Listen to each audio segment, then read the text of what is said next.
Jika ada kitab tua sedang dibaca lansia berpakaian santri di Jakarta, maka kitab itu tidak lain adalah karya Sayyid Utsman bin Yahya. Sayyid Utsman itu orang alim. Kalau dia menulis kitab Sifat 20, tentunya dia sudah membaca kitab yang besar-besar. Untuk mengajarkan kitab-kitabnya, seorang guru pun harus juga sudah membaca atau mengaji kepada guru-guru yang lebih alim, begitu kata Al-Maghfurlah Kiai Haji Hasbullah Pondok Pinang, Kebayoran Lama. Awal Desember tahun 1822 Masehi, Habib Utsman lahir di Pekojan. Ayahnya bernama Sayyid Abdullah bin Aqil bin Umar bin Yahya, sedangkan ibunya bernama Aminah binti Syekh Abdurrahman Al-Misri yang tidak lain salah seorang ulama terkemuka di zamannya. Sejak kecil ia gemar menuntut ilmu. Menginjak usia remaja, ia menunaikan ibadah haji di Mekah lalu bertahan di sana selama 7 tahun. Di sana ia mengaji kepada ayahnya sendiri dan mufti Mekah bermazhab Syafi'i yakni Sayyid Ahmad Zaini Dahlan.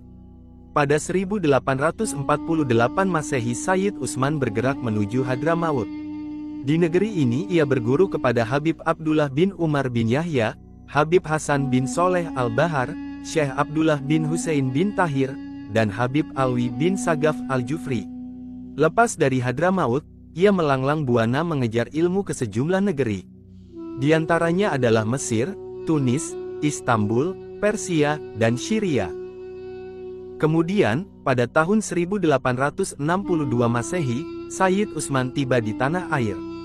Belanda mengangkatnya sebagai mufti di Jakarta, menggantikan Syekh Abdul Ghani yang usianya semakin lanjut. Di samping itu, ia diangkat Belanda sebagai advisor honorer untuk urusan Arab di kantor For Inlandse Zaken pada tahun 1899 Masehi.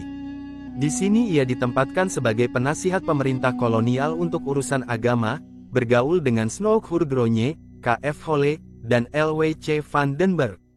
Atas jasanya, pemerintah kolonial Belanda menyematkan bintang penghargaan sebagai tanda jasa pemerintah terhadapnya. Sayyid Utsman juga mendapat honor bulanan sebesar 100 gulden, hanya sepertujuh dari gaji yang diterima Snouck. Selama hidupnya, Sayyid Utsman aktif berdakwah melalui media ceramah dan menulis.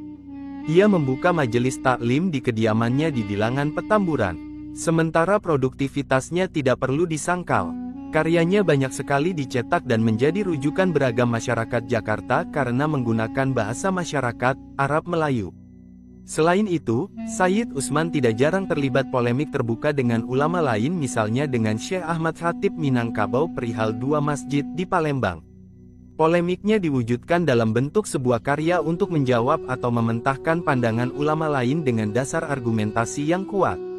Sayyid Utsman sendiri dikenal sebagai seorang faqih dan mutakalim yang memandang segala sesuatunya dari sudut disiplin fikih dan ilmu kalam. Untuk itu, sikapnya terhadap tarekat cenderung ketat.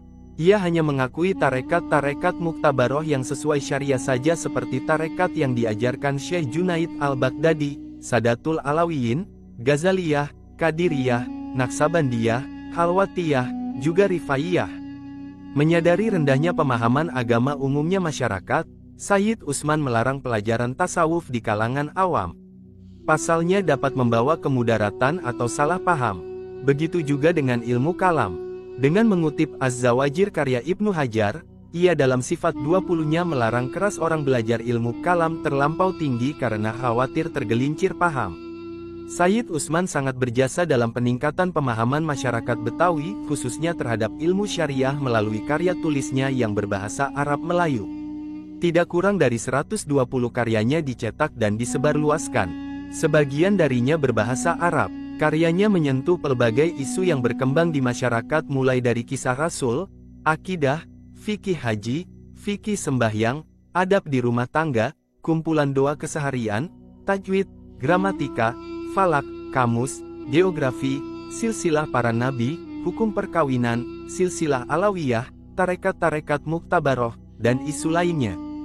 Karyanya seperti Sifat 20, Babul Minan, Maslakul Akhyar, Irsyadul Anam hingga kini masih dibaca oleh para orang tua di Jakarta.